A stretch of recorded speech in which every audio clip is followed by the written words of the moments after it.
안녕하세요. 건강 365 아나운서 최인경입니다. 많은 질환들의 위험 요인으로 지적되는 것 중에 하나가 비만입니다. 적정 체중을 유지하는 것이 건강의 비결이라는 말도 그래서 있는 거겠죠. 그런데요, 과체중과 비만을 넘어 고도 비만의 상태가 되면 생활 습관으로 해결되는 부분이 아니라 적극적인 치료가 필요한 질병이라는 지적입니다. 식이요법이나 운동만으로는 효과를 볼 수 없는 고도 비만. 오늘은 병적 비만에 대해서 알아보고요. 일교차가 심한 요즘의 건강관리, 어떤 부분들을 살펴야 하는지도 알아보겠습니다. 건강 365 K-윌의 오늘부터 1일 듣고 시작하겠습니다. 적정 체중과 과체중, 비만 그리고 고도 비만. 비만의 정도를 구분하는 체질량 지수로 볼 때 특히 고도 비만은 치료가 필요한 질병으로 인식해야 한다는 지적입니다. 식이요법이나 운동만으로는 해결될 수 없다는 거죠. 고도 비만의 위험, 전 세계적으로 증가하는 추세라고 하는데요. 우리나라 역시 고도 비만이 늘고 있을까요? 가톨릭대 인천성모병원 위장관 외과 김진조 교수와 함께합니다. 교수님 안녕하세요. 네, 안녕하세요. 네, 반갑습니다, 교수님.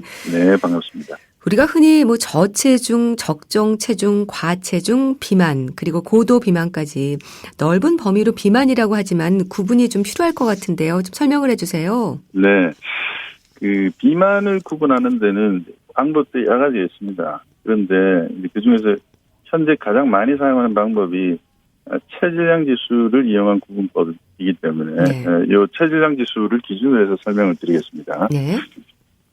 국제보건기구, 그러니까 WHO죠. 이 WHO 기준으로는 체질량 지수 25 이상을 과체중, 그 다음에 30 이상을 비만, 40 이상을 고도 비만 혹은 병적 비만으로 정의합니다.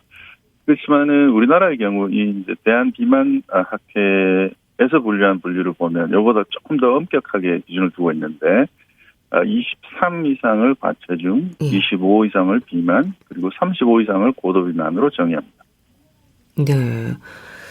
자, 그럼 오늘은 특히 이제 고도 비만에 대한 말씀을 좀 해주시면 좋겠는데요. 비만 앞에 고도라는 단어가 붙으면 부담이 좀 2배로 커집니다. 고도 비만의 경우에는 질병으로 인식을 해야 된다면서요? 네, 그렇습니다. 사실 이제 이 비만은 현대 사회가 낳은 질병이라고 할 수 있죠. 그래서 이 현대인들은 활동량은 옛날과 비교해서 현저히 줄어든 반면에 섭취하는 에너지의 양은 옛날과 비교할 수 없을 정도로 많이 늘어난. 다시 말씀드리면은 에너지 공급과 소비의 극단적인 불일치 이런 게 나은 현상이라고 할 수 있습니다. 그리고 이제 이 비만이 고도 비만의 단계에 이르게 되면 당뇨병, 심혈관계 질환, 지방간 등등 여러 가지 질병에 쉽게 이완될 뿐만 아니라 암 발생까지 높아질 수가 있습니다.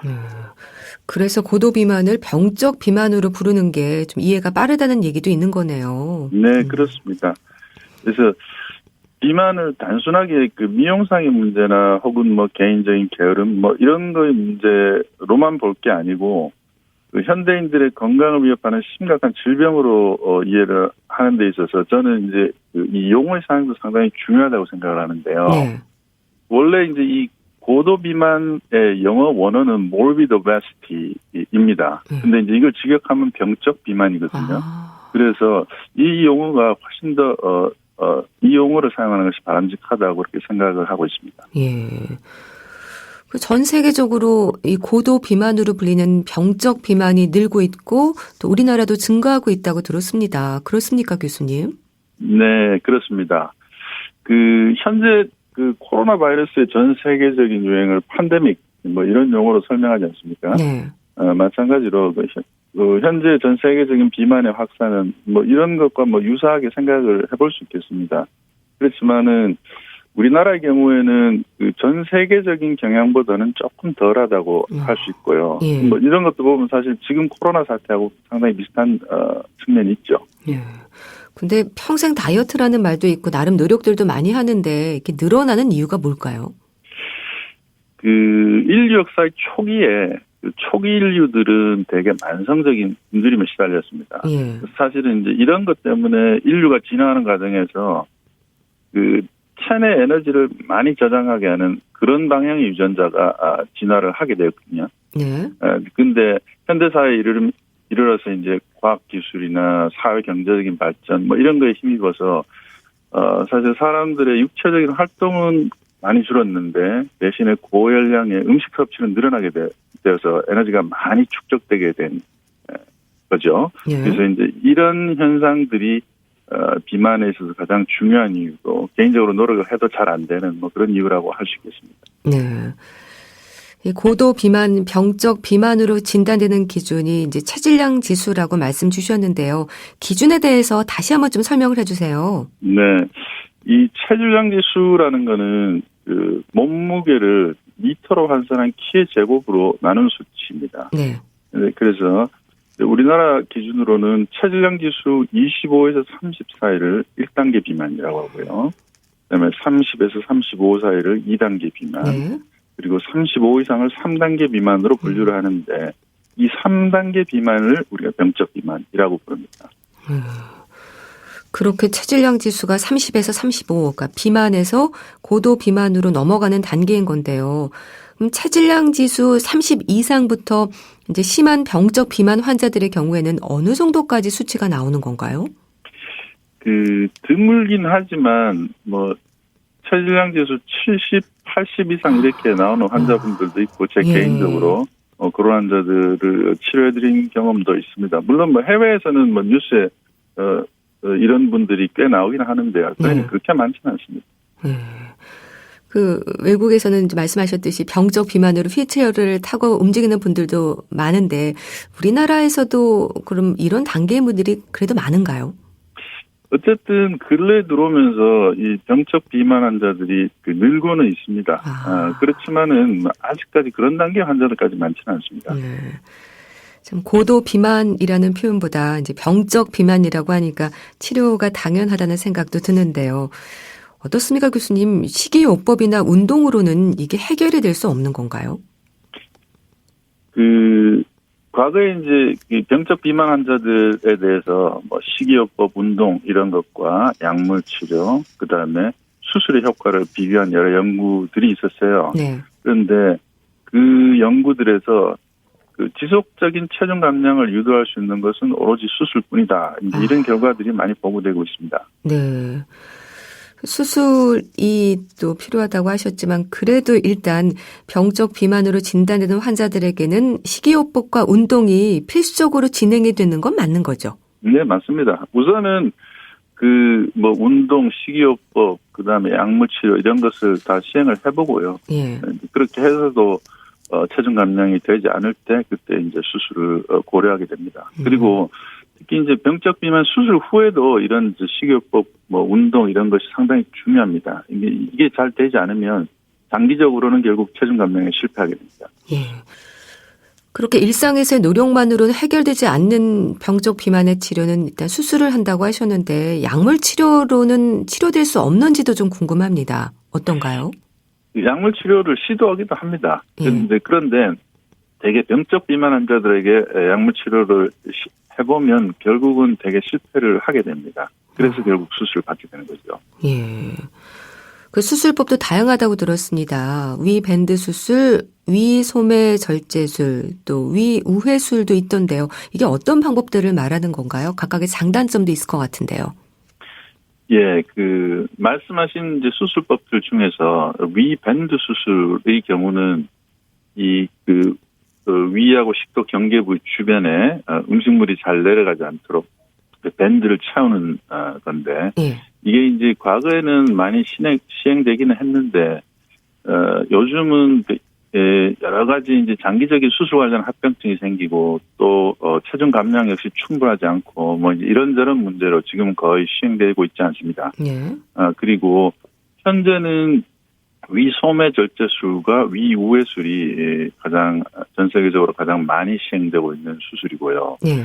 또 드물게 이제 12지장 치환술이라는 수술이 있습니다. 근데 이 수술의 경우는 체질량 지수 60 이상의 초고도 비만 환자들한테만 제한적으로 시행이 되고 있습니다. 네. 이런 수술법을 결정하는 건 어떤 기준일까요? 위소매 절제술 또 우회술 이런 것들을 어떤 기준에서 또 결정을 하는 겁니까? 뭐 일반적인 말씀만 드리면 우선은 별다른 문제가 없는 그 일반적인 병적 비만 환자들에서는 우리나라에서는 주로 위소매절제술을 시행합니다. 그런데 만약에 환자가 심한 당뇨병이 동반이 됐다, 이런 때는 위우회술을 주로 시행을 합니다. 네, 이런 것들이 복강경으로 진행이 되는 건가요? 네, 그렇습니다. 사실 그 비만 환자들의 경우는 개복 수술을 했을 때 그 상처 관련한 문제들이 너무 많습니다. 그래서 과거에 이제 그걸로 고생을 너무 많이 했기 때문에 특히 이제 이 비만 수술이 많아지게 된 계기는 복강경으로 하는 수술들이 활발하게 되면서부터입니다. 네. 수술 시간에 대해서도 많이 궁금해하실 것 같은데요. 뭐 이렇게 단순하게 질문 드려도 될지 모르겠지만 교수님, 가장 간단한 수술과 가장 복잡한 수술이랄까요? 좀 어떻게 구분이 됩니까? 예, 우선은 위소매절제술의 경우는 대개 한두 시간 정도 소요가 되고요. 네. 그다음에 위우회술의 경우는 서너 시간 정도 소요됩니다. 그리고 가장 복잡한 수술이라고 하면 12장 치환술을 들 수 있는데 이 경우는 한 5-6시간 걸립니다. 그렇군요. 고도 비만, 병적 비만에 대한 수술은 보험 적용이 되고 있죠? 예, 그렇습니다. 그래서 2019년 1월 1일부터 건강보험 적용이 되기 시작했고요. 그 이제 적용되는 기준은 우선은 체질량 지수 35 이상인 환자들에게는 그냥 수술 적용이 됩니다. 그리고 체질량 지수 30 이상인데 뭐 당뇨병이나 혈압 같은 이런 이제 비만 관련 대사합병증이 함께 있는 환자들 역시 수술 대상이 됩니다. 네. 참 아무래도 수술 후에도 건강을 위한 다이어트는 역시 필요하지 않을까 싶은데요. 병적 비만의 수술 후에도 어떻습니까? 요요 현상은 또 있지 않을까 싶기도 한데요. 네. 그 일반적인 다이어트를 하실 때의 그 요요 현상은 되게 빠르면 뭐 시작하고 수주 이내, 혹은 길어도 수개월 이내에 요요 현상이 생기죠. 그런데 이제 병적 비만 수술 이후에는 대개 수술 한 2-3년까지는 지속적으로 체중 감량이 잘 됩니다. 그런데 이 시점을 경과하면서 다시 체중이 증가하는 분들이 있습니다. 뭐 이걸 굳이 말하자면 뭐 요요 현상 비슷하게 설명을 드릴 수는 있겠습니다. 그럼 이런 요요 현상이 없도록 수술 환자들에게 강조되는 일상의 노력이 뭘까요? 그러니까 퇴원을 앞둔 환자들에게 많은 부분을 강조를 하실 텐데요.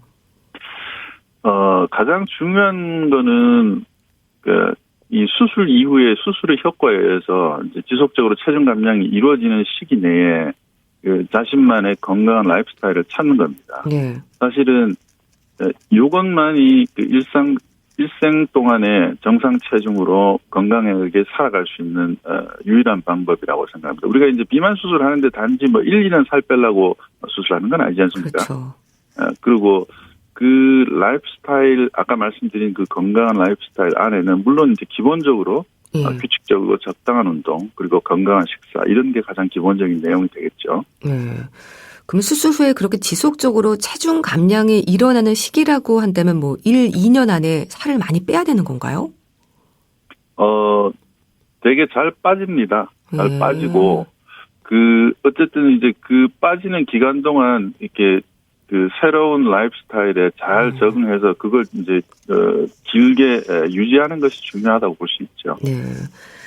자, 그럼에도 불구하고 요요 현상이 오면 재수술을 하는 건가요? 재수술이 가능한지도 궁금합니다. 재수술 자체는 가능합니다. 그런데 우선은 약물 치료나 식이요법, 운동요법 이런 걸 먼저 시도를 해보겠죠. 이제 그런 다음에 여전히 성공적이지 않다. 그러면 이제 그때 재수술을 고려를 해볼 수 있습니다. 그 재수술한 후에 체중 감량하는데 성공률이 사실은 이제 첫 번째 수술에 비해서 약간 낮긴 합니다. 그렇지만은 수술 후 체중 감량에 실패했을 때 재수술은 여전히 유효한 체중 감량을 유도하는 유효한 수단이 될 수 있습니다. 그런데 교수님, 이 고도 비만으로 불리는 병적 비만인 경우에도 그냥 움직임이 좀 불편할 뿐인데 수술까지 할 필요가 있을까? 이런 생각을 하는 분들도 혹시 있을지 모르겠습니다. 근데 병적 비만으로 인한 건강상의 문제들, 이 부분이 가장 우려가 되는 거죠? 네, 그렇죠. 이 병적 비만 환자들의 경우에는 단순히 이제 비만 자체보다 여러 가지 질환들, 예를 들어서 이형당뇨병, 그 다음에 심혈관계 질환, 각종 대사증후군, 지방간을 비롯한 소화기 질환, 또 불임 등의 여성 생식기 질환, 퇴행성 관절염 등의 근골격계 질환, 그리고 암 발생 이런 거 이르기까지 이루 헤아릴 수 없이 많습니다. 그래서 이 병적 비만 수술은 이런 문제들을 완전히 해결하거나 혹은 또 완화시켜서 장기적으로는 환자의 사망률을 한 30% 이상 감소시키는 효과가 있습니다. 그렇기 때문에 단순한 불편감의 해소나 미용상의 문제 이런 차원만은 아니죠. 그래서 병적 비만 환자들에게 진행되는 수술법을 비만 대사 수술이라고 하는 것도 건강을 지적하는 의미가 담긴 것 같은데 그렇습니까? 이 비만 대사 수술에서 대사라는 단어는 당뇨병을 뜻하는 말입니다. 그래서 이 비만 수술 초창기에 원래는 체중 감량을 목적으로 수술을 했는데 이제 보니까 의도치 않게 당뇨병이 높은 비율로 완치가 되는 것을 관찰을 하게 됐습니다. 그래서 더 연구를 해보니 이 비만 수술이 당뇨병을 치료하는 효과가 있다 이런 걸 알게 됐습니다. 그래서 현재는 이 비만하지 않는 당뇨병 환자들한테도 오로지 당뇨병 치료를 목표로 해서 비만 수술을 시행하는 경우가 늘고 있고 이런 수술을 사실은 대사 수술이라고 이렇게 다르게 표현을 하기도 합니다. 그래서 이런 현실을 반영해서 이 비만 수술을 단순히 비만 수술이라고 하기보다는 비만 대사 수술이라는 용어로 사용하게 됐습니다. 네. 병적 비만 환자들에게 있어서 가장 중요한 치료가 수술이라고 말씀 주셨습니다. 여전히 많이 홍보가 된 듯 해도 또 미용 수술과 병적 비만 수술을 같은 의미로 생각하는 분들도 있지 않을까 싶은데요. 이 부분도 좀 짚어주세요. 네. 물론 수술 후에 미용적인 부분이 좋아지고 또 환자분들이 이를 통해서 자신감을 회복하고 이런 점이 있습니다. 그렇지만은 어찌 보면 이런 효과는 오히려 이 비만 대사 수술의 부차적인 효과라고 할 수 있습니다. 그래서 좀 더 중요하게는 비만 관련한 여러 가지 합병증들을 개선해서 환자분들의 생존율을 증가시키고 건강한 삶에 기여하는 그런 중요한 수술이라고 말씀드릴 수 있겠습니다. 네. 이 고도 비만, 병적 비만으로 이미 만성 질환에 노출된 분들도 있을 텐데요. 교수님, 이런 분들에게도 도움이 되는 말씀 해주시죠. 네, 망설이지 마시고 비만 대사수술 전문의를 찾아서 상담하시기 바랍니다. 네, 알겠습니다. 자, 오늘은 고도 비만의 위험에 대해서 말씀드렸는데요. 가톨릭대 인천 성모병원 위장관 외과 김진조 교수와 함께했습니다. 말씀 잘 들었습니다. 감사합니다. 네, 감사합니다. KBS 라디오 건강 365 함께하고 계신데요. 장혜진의 4개로 듣고 다시 오겠습니다.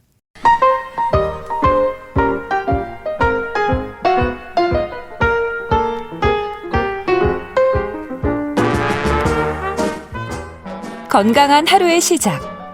KBS 라디오 건강 365.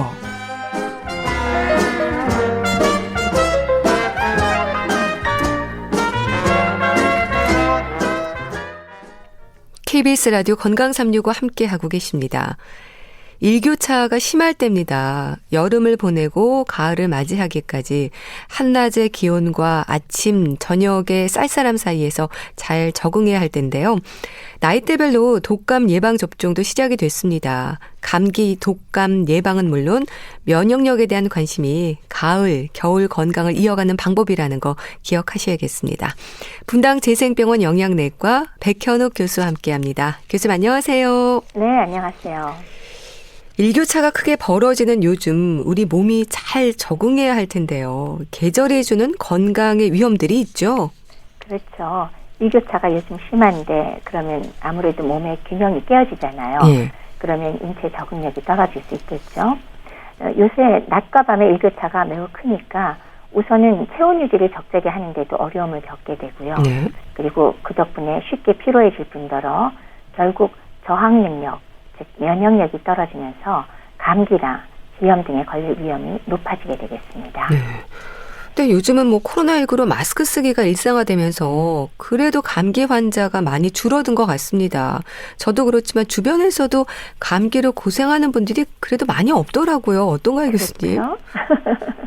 많이 느끼시죠? 예. 사실 코로나 이후에 병원을 이용하는 감기 환자가 50.4% 감소, 절반으로 줄었다는 것이 이게 올해가 아니고요. 작년도 국민건강보험공단이 벌써 발표한 바가 있습니다. 제 생각에는 어쩜 올해는 더 줄었을지도 모르겠습니다. 이제 저 자신도 느끼는데요. 네.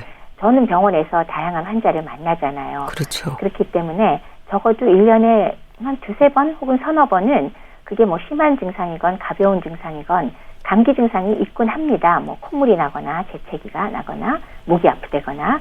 근데 코로나 작년에 발생한 이후로 한 번도 겪지 않았습니다. 그래서 결국은 마스크 착용이 코로나19 예방뿐만이 아니라 이런 감기, 독감, 폐렴, 이런 호흡기 감염병 예방에도 네. 효과가 굉장히 좋구나 하는 걸 알 수 있는데요. 또 게다가 작년에 그 국민건강보험에서 발표할 때 식중독 유발 세균성 장염 어떻게 됐냐? 3분의 1이 줄었답니다. 그렇군요. 그러니까 결국 손 씻기와 마스크가 네. 전 국민 건강을 위해서 생활화되는 게 어떤 면에서는 상당히 바람직한 일면으로 볼 수도 있는 것 같아요. 네. 참 감기 하면 이제 어쨌든 2주라는 말을 많이 하지 않습니까? 대부분은 별다른 후유증 없이 회복하는 경우도 많은데요. 그래도 교수님, 아이들이나 노인들의 경우에는 조금 다를 수 있죠? 맞아요. 건강한 분들의 경우 결국 감기라는 거는 뭐 너무 건조하지 않게 해주고 물도 많이 먹고 푹 쉬면 낫는 거 아니겠습니까? 네. 그러니까 어쨌든 2주란 말이 바로 그거죠. 약을 먹던 안 먹던 2주 간다. 네. 뭐 약을 쓰더라도 결국 그건 증상 호전 약이니까요. 네. 근데 만약에 2주 이상 증상이 지속된다 그러면 반드시 병원을 찾아서 합병증이 생긴 거 아닌지 확인할 필요가 있는데 그게 바로 면역력이 약한 어린이나 노인들의 경우가 되겠습니다. 어떤 합병증이냐? 뭐 오랫동안 비염을 앓다 보면 부비동염, 우리 축농증이라고 보통 부르잖아요. 네. 코가 꽉꽉 막히는 증상이 있을 때 그 외에 중이염으로 갈 수도 있고 기관지염이나 아니면 노인들한테 정말 중요하죠. 폐렴까지 가는 등의 합병증이 생기면 사실 노인들의 경우는 이걸로 사망할 수도 있으니까 네. 굉장히 중요한 문제가 되겠습니다. 예. 사실 어르신들의 경우에는 감기가 폐렴이 되지 않을까 많이 걱정을 하거든요. 맞습니다. 특히나 요즘 뭐 이제 10월 넘어가는데요. 환절기 10월, 11월부터 폐렴 환자 수가 원래 급격하게 증가합니다. 네. 만일에 노인에게 폐렴이 걸렸을 경우에는 이거 사망까지 갈 수 있는 굉장히 심각한 상황이거든요. 예. 그러니까 노인의 감염성 질환 중에서는 가장 흔한 사망 원인이고 또 다른 것들을 찾아봐도 그 앞에 서 있는 것들이 그렇게 흔한 것들이 아니에요. 그러니까 가령 입원 케이스만 해도 뭐 그 앞에 있는 질환들은 백내장이라든지 이런 것들이 입원을 하고요. 네. 세 번째로 폐렴이 입원을 제일 많이 한다. 노인들은 그런 정도거든요. 근데 노인 폐렴이 높은 사망률을 왜 보이냐? 폐기능하고 면역력이 떨어졌다. 이건 우리가 알고 있는 사안이죠. 예. 근데 그것만이 아니라 기존에 대부분 뇌혈관 질환이나 아니면 심장병, 당뇨병 같은 만성 질환 가지고 계시잖아요. 네. 그럼 그것들이 또 덩달아서 악화를 하게 되거든요. 그렇군요. 그래서 결국은 면역력이 낮은 상황에서 폐렴에 걸리면 이것이 전신에 균이 돌아다니는 폐혈증에 걸리거나 아니면 호흡곤란 증후군 같은 아주 치명적인 합병증으로 번지기 때문에 사망의 직접 사인이 되기가 매우 쉽습니다. 예. 또 가래나 콧물이 누렇게 변하거나 하면 진단을 받는 것도 중요하다고 들었습니다. 이게 항생제가 필요할 수도 있다고요. 그렇죠. 그냥 일반적인 감기 초기 그러면 사실 가래 색깔, 콧물 색깔이 맑거나 뭐 흰 색깔을 띠고 있는데 이게 푸르스름해지거나 누렇게 변하게 되면 그리고 또 고열이 동반됐을 때 박테리아, 그러니까 세균 감염이 동반되지 않았나 네. 의심을 하게 됩니다. 그래서 항생제를 사용할 수도 있는데 항생제 사용에는 반드시 병원을 찾으셔서요. 필요한 사항을 체크해서 필요하다면 흉부 엑스선 촬영이나 아니면 객단 검사 같은 게 필요할 수도 있거든요. 예. 이런 것들을 체크하시고 그리고 반드시 적절한 항생제를 아무거나 쓰지 마시고 예. 처방받아서 사용할 필요가 있습니다. 예. 자, 그리고 교수님, 감기와 독감. 이 감기와 독감은 다른 질환임에도 독한 감기를 독감으로 알고 있는 분들도 많습니다. 차이를 좀 설명해 주시면 좋을 것 같은데요. 원인부터가 다르지 않나요? 원인이 다른데요. 예. 사실 우리말 이름이 그 독한 감기라고 붙였잖아요. 그래서 그렇게 오인할 수밖에 없는 이름이긴 합니다. 네. 근데 이제 감기 그러면 우리 흔히 걸리는 거고 발생하는 계절이 별로 상관없이 언제든 걸릴 수 있는 건데 어떤 것에 의해서 걸리냐? 리노바이러스나 아데노바이러스라는 좀 비교적 흔한 바이러스가 있어요. 네. 그거에 의해서 유발이 되죠. 그리고 계절이 별 상관없이 뭐 낮밤의 기온차가 큰 뭐 요새 같은 가을이라든지 아니면 봄 혹은 여름에도 냉방이 과다하기 때문에 왜 더운데 추운데 왔다 갔다 하잖아요. 네. 이럴 때 다 걸릴 수가 있습니다. 그래서 감기는 코나 목, 기관지 같은 호흡기 점막에 생기는 염증성 질환이 있지만 거기에 더해서 알레르기성 질환도 이쪽 점막에 문제를 일으킬 수 있기 때문에 네. 이 두 가지가 같이 좀 병합해서 나타나는 경우가 많죠. 그래서 감기 증상하면 콧물이 보통 제일 먼저고요. 목이 아프다거나 인후통 아니면 기침, 객담 같은 증상들이 나타날 수 있고 예. 어른은 뭐 열이 날 수도 있고 아닐 수도 있지만 아주 고열은 드물죠. 그리고 이거 자체로만 하면 합병증이 안 생겨야 되고요. 특별한 문제가 없이 한 1, 2주 내에 치료가 되고 호전이 되는 게 일상적인 과정이라고 할 수 있겠습니다. 근데 독감은 어떠냐? 아까 뭐 리노나 아데노바이러스라는 흔한 바이러스 그런 것들 감기 바이러스와 달리 네. 인플루엔자 바이러스에 의해서 생기는 겁니다. 네. 그러니까 이건 딱 정해져 있어요. 그래서 주로 가을이나 겨울에 쉽게 걸리는데 그렇기 때문에 이 바이러스가 확정이 돼 있기 때문에 우리가 매년 독감 예방주사도 맞고 그러는 이유가 이런 바이러스가 정해져 있기 때문에 그렇습니다. 네. 그리고 이 독감의 경우는 그냥 뭐 매년 유행을 하긴 하지만은 그 2, 3년을 주기로 소유행을 하기도 하고 한 10년 내지 40년 주기로 전 세계적으로 또 대유행도 일으키고 그렇긴 한데 하여튼 우리나라에서는 예. 보통 날씨가 춥고 건조한 시기인 10월에서부터 4월까지 발생률이 굉장히 높습니다. 네. 그리고 이 독감의 경우는 아까 감기는 보통 재채기, 콧물 이런 게 시작이 될 때가 많은데 잠복기를 거치면 이 독감의 경우는 고열과 근육통이 심한 게 특성이죠. 그래서 요것들은 또 합병증으로 폐렴이나 천식 같은 걸로 이어지면 역시 생명에 지장을 줄 수도 있기 때문에 평소 감기 걸렸을 때와 좀 다르게 증상이 심하다. 그러면 꼭 진료를 받으실 필요가 있겠습니다. 네. 그래서 어르신들을 비롯해서 독감 예방접종의 무료 접종 대상인 분들은요. 날짜에 따라서 잘 챙기는 것도 방법일 텐데 근데 교수님 코로나19 백신 접종과 함께 맞아도 되나 걱정하는 분들도 있는데 걱정하지 않아도 되는 거죠? 네, 답부터 먼저 말씀드리면 네. 걱정하지 않아도 되는 거고요. 네. 기본적으로 예방 백신은 이 동시에 접종하려는 백신의 종류가 모두 생백신, 그러니까 살아있는 균을 주입하는 방식일 경우는 안 됩니다. 그러니까 균이 살아있는 거를 사용하는 백신들이 있거든요. 네. 뭐 홍역이라든지 뭐 수두라든지 일본냄 이런 것들은 그런 건데요. 요거는 안 돼요. 네. 그거 말고는 가능합니다. 근데 우선 독감 백신이 사백신, 죽은 백신이거든요. 네. 그렇기 때문에 일단 그거는 괜찮고요. 그래서 우선 괜찮은데 그럼 코로나19 백신은 뭐냐? 요거는 사실은 죽은 백신이냐 사백신이냐 그거가 아니고 바이러스의 항원을 전달하는 방식으로 만든 백신입니다. 그러니까 mRNA 자체로 만든 것도 있고 예. 아데노바이러스라는 데다가 얹어서 보내는 방식이라서 둘 다 어찌됐건 그 독감 백신과 같이 맞아서 지침상 그다지 문제가 될 상황은 아닙니다. 네. 그렇지만은 이제 염두에 두실 거는 네. 동시에 접종할 경우에 맞은 자리가 뭐 발열이 나거나 아플 수 있잖아요. 그렇기 때문에 꼭 같은 날 맞아야 될 경우라면 각각 다른 부위에 맞아라라고 지침은 내려주고 있습니다. 그러니까 오른쪽 왼쪽 따로따로. 그리고 어찌됐건 면역 반응이 좀 강하게 나타나는 사람이 있을 수 있기 때문에 예. 반드시 같이 맞아라. 이거는 맞지 않고요. 같이 맞을 수 있다.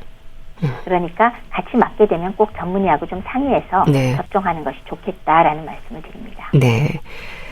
참 이맘때 힘들어하는 분들을 보면요. 뭐 천식이나 알레르기성 비염과 같은 알레르기 질환이나 호흡기 질환을 앓고 있는 분들, 또 아토피성 피부염 갖고 있는 분들 증상이 더 심해질 수 있지 않나요? 그렇죠. 보통 알레르기 그러면 봄에 심해지고 가을에 심해지잖아요. 예. 이 가을철에 특히 이제 이런 알레르기를 일으키는 뭐 소위 말하는 꽃가루 그럴 때는 이제 잡초 화분 중에 뭐래더라 뭐 돼지풀, 산삼덩굴 이런 게 또 이 8월부터 10월초까지 날린다는 예. 그런 기간입니다. 그래서 그것도 일단 가을에 알레르기성 질환을 유발하는 원인이 될 거고요. 또 가을철에는 날씨가 건조하잖아요. 네. 그러면서 먼지가 증가하게 되니까 알레르기를 일으킬 수 있는 진먼지, 진드기 이런 원인 물질이 또 그 농도가 증가할 수가 있어요. 따라서 훨씬 더 잘 발생하고 증상이 심해질 수 있는데 이런 가을철 알레르기 질환의 뭐 대표적인 거라면 당연히 좀 더 가벼운 비염과 그다음에 천식 두 가지 생각해 볼 수가 있겠죠. 네. 알레르기성 비염은 결국 특정 원인 물질에 의해서 코 점막의 과민 반응이 일어나는 거죠. 그 결과 나타날 수 있는 반응은 우리 흔하게 재채기 콧물, 그리고 코가 콱 막혀버린다거나 네. 아니면 목이나 눈 주위 코까지도 가려울 수 있고 그렇게 되다가 알레르기성 결막염 아예 함께 동반할 경우도 있습니다. 근데 여기 비해서 천식은 이런 대기 중에 특정 자극 물질에 의해서 과민 반응이 어디에 일어나냐, 코뿐만이 아니라 기도 쪽으로 염증을 일으키게 되죠. 그래서 이게 부어오르면서 점액 물질이 막 나오면 기도가 좁아지잖아요. 그러면서 경련을 막 일으키고 숨쉬기가 힘들어지니까 왜 쌕쌕 소리가 나는 천명이라는 증상, 네. 그리고 숨이 매우 차겠죠. 그리고 또 한 특징이 이게 재발이 자꾸자꾸 생깁니다. 그래서 이런 천식 발작의 경우는 방금 말씀드렸듯이 계절적인 꽃가루 알레르기도 있지만 감기에 걸리면 더 심할 수 있고요. 기온차가 심하면 더 심해질 수 있고 담배 연기 맡으면 안 좋겠죠. 공기가 안 좋은 것도 마찬가지고 자극적인 냄새나 운동으로도 심해질 수 있지만 더해서 지나치게 뭐 흥분한다거나 지나치게 스트레스를 받을 때도 천식 발작이 유발될 수 있으니까 이거는 뭐 항상 조심을 하셔야 되겠습니다. 또 피부 가려움증도 참 견디기 어려운 증상 중에 하나인 것 같아요. 맞아요. 이 계절에 참 어렵죠. 저도 요새 좀 가렵습니다. 그러니까 일교차가 심해지면 아무래도 피부에서 피지선이니 땀샘이니 이런 것들이 기능을 잘 못하거든요. 그러니까 피부가 탄력도 없어지지만 문제는 지방이라든지 이런 분비물이 원활하지 않고 땀도 줄어들어요. 그러니까 피부 벽 자체가 건조하면서 방어벽이 약해지게 되죠. 그리고 가을철에 또 건조한 바람 자체가 수분을 또 빼앗아 버리게 됩니다. 근데 그 중에서도 아토피성 피부염은 그 왜 잘 아시는 것처럼 그 습진 모양의 가려움증이 동반된 피부 발진이 생기는 건데 특히 뭐 유아기에는 양쪽 볼에 왜 빨갛게 홍반 많이 생기고 물집도 잡히고 막 닦지도 않고 그러잖아요. 근데 이제 그런 게 목이나 이마나 손목, 엉덩이 같은 데로도 번지고 자꾸 재발하는 게 특성인데요.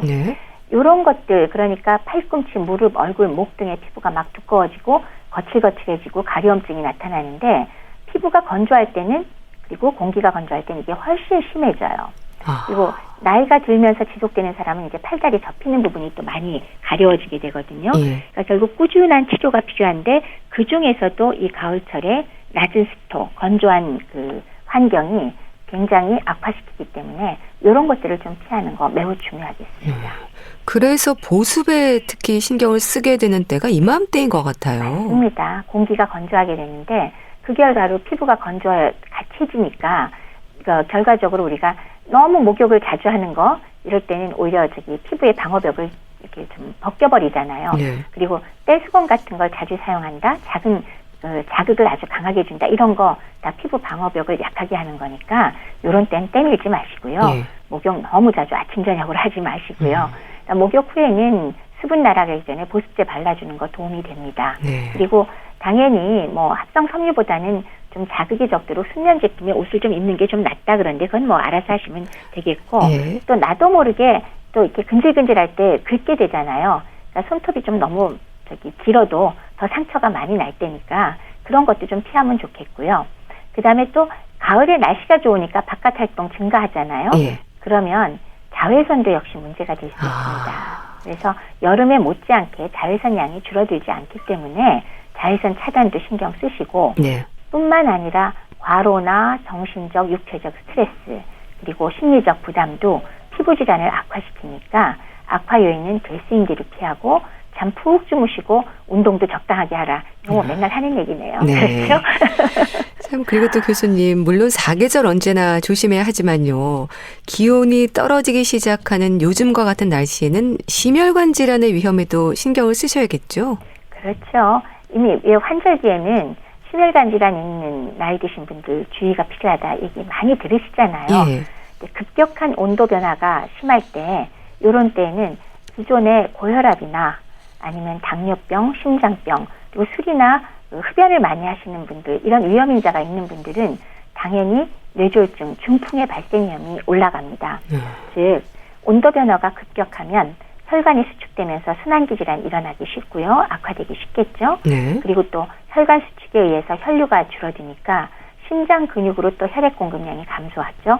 그러니까 심근경색과 같은 심장 문제 유발할 확률이 매우 높아지니까 이런 계절에는 정말 조심을 하셔야겠습니다. 그럼 어떻게 해야 될까요? 뭐 운동이나 옷차림 또 음식까지 신경 쓸 부분들이 많을 것 같은데요. 그렇죠. 음식만 놓고 본다면 그냥 상식적으로 혈관이 이제 노폐물이 많이 쌓여서 동맥경화가 생겨 있으면 아무래도 지금 말씀드린 그런 심혈관 질환, 뇌혈관 질환 생기기 쉽겠죠. 네. 그렇기 때문에 소위 말해서 포화지방산이 많은 식품은 좀 적게 드셔야 되겠죠. 그러니까 고기 기름이라든지 닭의 껍질, 소시지나 베이컨 이런 것들 같이 가공 육류, 치즈나 크림 같은 걸 아주 많이 드신다거나 이런 건 피하도록 하시고요. 네. 콜레스테롤이 매우 높은 음식을 정말 많이 드신다면 그런 것도 너무 많이 드시지 않도록 하는 게 좋겠죠. 예. 조금씩은 드셔도 상관없습니다. 예. 그리고 많이 드셔도 좋은 것들은 신선한 채소, 뭐 과일, 그다음에 흰쌀보다 잡곡, 현미, 콩이나 해조류 같은 섬유소도 풍부하고 미네랄과 비타민이 풍부한 식사를 하시면 도움이 될 겁니다. 네. 그리고 운동의 경우는 적절한 운동을 하셔야 되는데 특히나 나이 드신 분들의 경우 너무 심한 피로를 느낄 만큼 과하게 해서 해로울 수 있겠죠. 그래서 약간 땀이 나는 정도로 20분 내지 30분 요거 염두에 두시고요. 예. 그다음에 어르신들은 외출할 때 기온차가 심하다 그랬잖아요. 얇은 거 여러 겹을 하셔서 입었다 벗었다 할 수 있도록 하셔서 보온에 꼭 신경을 써주시길 바랍니다. 네. 자, 그런가 하면 교수님, 가을은 또 식욕의 계절이라고 하지 않습니까? 식욕 조절에도 조심을 하셔야겠죠?